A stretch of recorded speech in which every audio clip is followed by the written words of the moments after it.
মৌসুমের প্রথম ভারী বর্ষণে ডুবল চট্টগ্রামের নিচু এলাকা।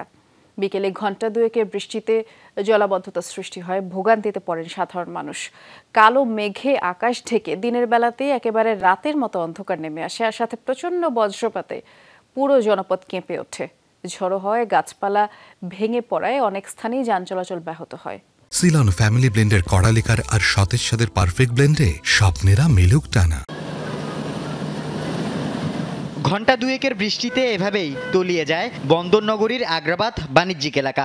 গত কয়েকদিন ধরে রাতে মাঝারি বৃষ্টিপাত হয়েছে, তবে সোমবার দিনের বেলা মৌসুমের প্রথম ভারী বর্ষণে হাঁটু থেকে কোমর পানির নিচে তলিয়ে যায় বন্দরনগরীর বেশিরভাগ নিচু এলাকা। এই পানিটা জোয়ারের পানি তো আসে, এখন বৃষ্টিতে স্বাভাবিক, এখন কষ্টটা আমাদের করতে হয় আর কি। যদি গাড়ি নষ্ট হয়ে গেছে, গাড়ি পুরোটা পানির মধ্যে ডুবানো ছিল আধা ঘন্টা, লাইট বক্স নষ্ট হয়ে গেছে, ভিতরে ইঞ্জিনের মধ্যে পানি ঢুকছে। একটু বৃষ্টি পড়লে সাথে সাথে আপনার এই পানি উপরে উঠে যায়, হাঁটু সমান পানি উঠে যায়। বিকাল থেকে আকাশ মেঘাচ্ছন্ন, দিনের বেলাতেই নেমে আসে রাতের মতো অন্ধকার। হেডলাইট জ্বালিয়ে চলে যানবাহন। অনেক স্থানে সড়ক ডুবে যাওয়ায় ভোগান্তিতে পড়েন কর্মজীবী মানুষ এবং স্কুল কলেজ ফেরত শিক্ষার্থীরা। আমরা অন্ধকারের মধ্যে পরীক্ষা দিয়ে আমরা হতাশায় ভুগছি এবং বের হয়ে দেখছি আমাদের হাঁটু জল, আমাদের এই চট্টগ্রামের জলাবদ্ধতা এখন শেষ হচ্ছে না। অবস্থা খারাপ, আমরা বের হয়ে দেখতেছি এখানে সমুদ্র হয়ে গেছে মোটামুটি এক হাঁটু পর এমন পানি।